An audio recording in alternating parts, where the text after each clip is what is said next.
Cooking time मराठीमध्ये सर्वांचे मनापासून स्वागत. आज आपण उकडलेला बटाटा आणि ब्रेड पासून झटपट अगदी 10 मिनिटांमध्ये भन्नाट असा नाश्ता बनवणार आहोत. जो छान वरून कुरकुरीत आणि आतून मस्त पोकळ असा तयार होतो आणि विशेष म्हणजे अजिबात तेलकट होत नाही आणि खूप जास्त साहित्यांची सुद्धा तुम्हाला जुळवाजुळव करावी लागत नाही. बनवायला सुद्धा खूप सोपं आहे. तर चला, आजची रेसिपी खूप सोपी आहे. आवडल्यास चॅनलला सबस्क्राईब करा आणि रेसिपीला एक लाईक नक्की करा. तर आता हा नाश्ता बनवण्यासाठी इथं मी 6 ते 7 इतके छोट्या आकाराचे ब्रेड घेतलेले आहेत. मोठ्या आकाराचे घेणार असाल तर 4 घेतले तरी सुद्धा चालेल. एखाद्या वाटीमध्ये पाणी घ्यायचं आहे व आता हे ब्रेड आपल्याला या पाण्यामध्ये बुडवून घ्यायचे आहेत. खूप जास्त वेळ पाण्यामध्ये ठेवायचे नाहीत आणि आता यामधलं पाणी आपल्याला हलक्या हाताने दाब देऊन काढून घ्यायचं आहे. ब्रेड खूप जास्त ओलसर करायचे नाहीत. अगदी हलक्या हाताने यामधलं पूर्णपणे आपल्याला पाणी काढून टाकायचं आहे. तर आता सगळे ब्रेड मी अशाच पद्धतीने पाण्यामध्ये ओलावून घेतलेले आहेत. आता यानंतर इथं मी घेतलेला आहे एक मोठ्या आकाराचा उकडलेला बटाटा. तुम्ही 2 घेणार असाल तर मध्यम छोट्या आकाराचे घेतले तरी सुद्धा चालेल.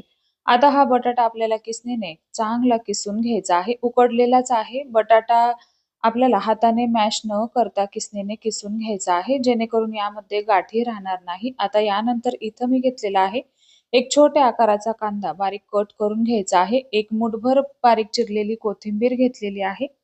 आवडत असेल तर बारीक चिरलेली कढीपत्त्याची पानं सुद्धा तुम्ही यामध्ये वापरू शकता. एक कट केलेली हिरवी मिरची घेतलेली आहे. मुलं खाणार असतील तर स्किप केली तरीही चालेल. एक छोटा चमचा लाल बेडगी मिरची पावडर घेतली. 1 चमचा चाट मसाला घेतलेला आहे. 1 चमचा गरम मसाला घालायचा आहे. यानंतर 1 चमचा आलं लसणाची पेस्ट घालायची आहे. यामुळे नाश्त्याला खूप छान चव येते. यानंतर सर्वात शेवटी चवीनुसार मीठ घालायचं आहे. एक छोटा चमचा हळद घातलेली आहे. आवडत असेल तर यामध्ये तुम्ही चिली फ्लेक्स वापरू शकता, ऑरिगॅनो सुद्धा वापरू शकता. आता हे आपल्याला हाताने मिक्स करून घ्यायचं आहे. मिक्स करून घेतल्यानंतर यामध्ये आपल्याला 2 ते 2.5 चमचे इतकं कॉर्नफ्लोअर घालायचं आहे. जर का नसेल तर याऐवजी तुम्ही तांदळाचं पीठ किंवा पोह्यांची पावडर वापरली तरी सुद्धा चालेल. कॉर्नफ्लोअर घातल्यामुळे नाश्त्याला खूप छान असा कुरकुरीतपणा येतो. नसेल घालायचं, स्किप केलं तरी सुद्धा चालेल. हाताला थोडंसं तेल लावून घ्यायचं आहे व तुम्ही तुमच्या आवडीचा आकार याला देऊ शकता. तर इथं मी लंब गोलाकार देऊन घेतलेला आहे. म्हणजे सिलेंडर शेपमध्ये हे नाश्त्याचे बॉल्स मी तयार करून घेतलेले आहेत. त्याऐवजी तुम्ही गोल साध्या टिक्क्या केल्या तरी सुद्धा चालेल. आता सगळा नाश्ता अशाच पद्धतीने मी तयार करून घेतला. आता यानंतर आपल्याला एक बाउल घ्यायचा आहे. यामध्ये 2 चमचे तांदळाचं पीठ घालायचं आहे. 2.5 चमचे इतकं कॉर्नफ्लोअर घ्यायचं आहे. जर का नसेल तर फक्त तांदळाचं पीठ वापरलं तरी सुद्धा चालेल. थोडंसं चवीनुसार मीठ घालायचं आहे व मध्यम घट्ट स्वरूपाची याची आपल्याला स्लरी तयार करून घ्यायची आहे. म्हणजेच पेस्ट तयार करून घ्यायची आहे. खूप जास्त पातळ ठेवायची नाही किंवा खूप घट्ट सुद्धा ठेवायची नाही. आपल्या नाश्त्याला छान याचं कोटिंग येईल अशाच पद्धतीने तुम्हाला ही स्लरी तयार करून घ्यायची आहे. तर व्हिडिओमध्ये तुम्हाला दिसत असेल अशा पद्धतीने तयार करून घेतली. आता आपण जो तयार केलेला नाश्ता आहे तो या स्लरीमध्ये आपल्याला बुडवून घ्यायचा आहे. यानंतर इथं मी घेतलेले आहेत ब्रेड क्रम्स. तर आता ब्रेडचं पॅकेट होतं तर मी घरीच हे ब्रेड क्रम्स तयार केलेले आहेत. आता हा आपण बुडवून घेतलेला नाश्ता या ब्रेड क्रम्स मध्ये घालायचा आहे. जो आपण स्लरीमध्ये नाश्ता बुडवून घेतला तो या आपल्याला ब्रेड क्रम्स मध्ये घालायचा आहे व हाताने घोळवून घ्यायचा आहे. तर सगळा नाश्ता आपल्याला एकाच वेळी अशा पद्धतीने तयार करून घ्यायचा आहे. तयार करून घेतलेला नाश्ता आपल्याला 5 ते 10 मिनिटांसाठी फ्रीजमध्ये ठेवायचा आहे. डीप फ्रीजरमध्ये न ठेवता खालच्या साईडला ठेवायचा आहे व नंतर तळण्यासाठी घ्यायचा आहे.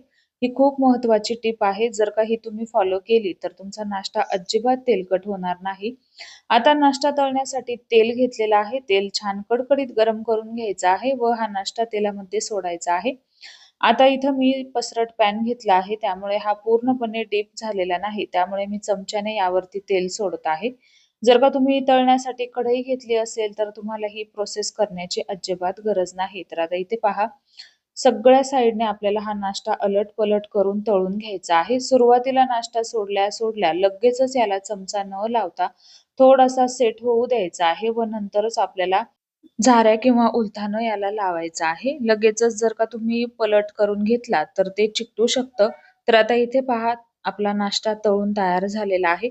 तळताना गॅसची फ्लेम मीडियम पेक्षा थोडीशी बारीक ठेवायची आहे. अगदी बारीक गॅसवरती न तळता मीडियम पेक्षा थोडीशी बारीक ठेवायची आहे. आता नाश्ता तळून झाला आहे की नाही ते कसं ओळखायचं? ज्यावेळी आपण हा तेलामध्ये सोडतो त्यावेळी खूप जास्त बुडबुडे असतात व जसा-जसा तळत येईल तसे-तसे बुडबुडे कमी होतात. तर समजायचं आपला नाश्ता तळून तयार झालेला आहे. तर सगळा नाश्ता मी अशाच पद्धतीने तळून घेतलेला आहे. तर कशी वाटली तुम्हाला आजची रेसिपी? आवडल्यास रेसिपीला एक लाईक नक्की करा आणि चॅनलवरती नवीन असाल तर चॅनलला सबस्क्राईब करा आणि मी दाखवलेला हा सोप्पा नाश्ता एकदा तरी घरी नक्की ट्राय करून पहा. तुम्हाला सुद्धा खूप आवडेल. तुम्ही तुमच्या आवडीचे मसाले यामध्ये वापरू शकता. आवडीनुसार यामध्ये बदल करू शकता. तर चला आजची खूप दाखवलेली सोपी रेसिपी ट्राय करा आणि मला कमेंटमध्ये नक्की सांगा कशी झाली ते. धन्यवाद.